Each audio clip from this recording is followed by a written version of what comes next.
میرے نبی سے پوچھا گیا یا رسول اللہ مسلمان بزدل ہو سکتا ہے؟ ڈرپوک، آپ نے کہا ہو سکتا ہے۔ بخیل ہو سکتا ہے؟ کنجوس ہی کہتے ہیں سندھی میں، کنجوس ہو سکتا ہے؟ آپ نے کہا ہو سکتا ہے۔ یا رسول اللہ جھوٹ بول سکتا ہے؟ کہا نہیں، جھوٹ نہیں بول سکتا۔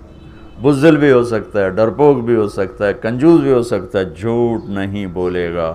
میرا امتی ہو کہ جھوٹ نہیں بولے گا، میرا امتی ہو کہ دھوکہ نہیں دے گا۔ من غش فلیس منا، جس نے دھوکہ دیا میری امت سے نکل گیا۔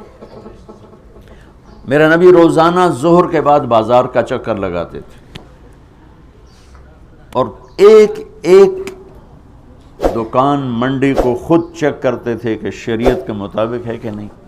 ہمارے علماء کو تو بازار کا راستہ نہیں آتا اور اس کو بزرگی سمجھتے ہیں کہ ہم بڑے بزرگ ہیں، ہم تو کبھی بازار جاتے ہی نہیں۔ میرے نبی روزانہ بازار جاتے تھے تو ایک منڈی میں ڈھیر لگا ہوا تھا غلے کا، جو یا گندم۔ بارش ہوئی تھی لیکن وہ خشک تھا، تو آپ نے اندر ہاتھ ڈال کے نکالا تو اندر سے گیلا۔ آپ نے کہا یہ کیا کیا؟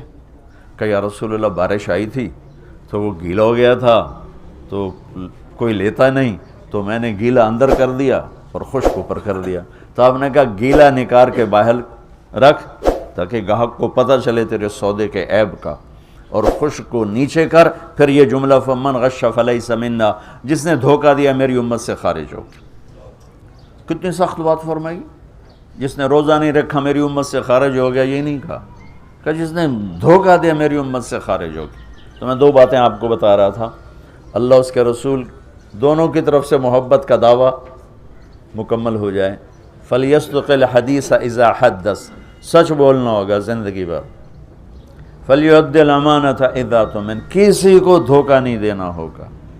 فَلْيُحْسِنْ جِوَارَ مَنْ جَاوَرَهُ، لوگوں سے اچھا سلوک کرنا ہوگا، خاص طور پر پڑوسی کے ساتھ اچھا سلوک کرنا ہوگا، چاہے وہ مسلم ہے، غیر مسلم ہے، اپنا ہے، پرایا ہے، اچھا ہے، برا ہے، حسن سلوک کرنا ہوگا۔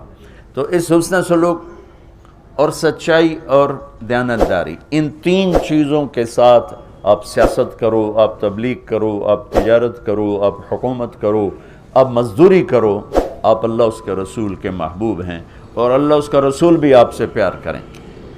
سچائی، دیانت اور سلوک، یعنی انصاف، کسی پر زیادتی نہ ہو، کسی پر زیادتی نہ ہو۔ حضرت عبداللہ بن عمر کا پڑوسی یہودی تھا، عبداللہ بن عمر یہودی، ان کے گھر مہینے میں ایک دفعہ گوشت پکتا تھا، ایک دفعہ۔ جس دن گوشت پکتا تھا تو فرماتے ہمارے پڑوسی کو بھیجائے، تو اگر گھر والے کہتے جی ابھی نہیں، تو کہتے پہلے اس کو بھیجو، بعد میں کھاؤں گا، اور وہ یہودی۔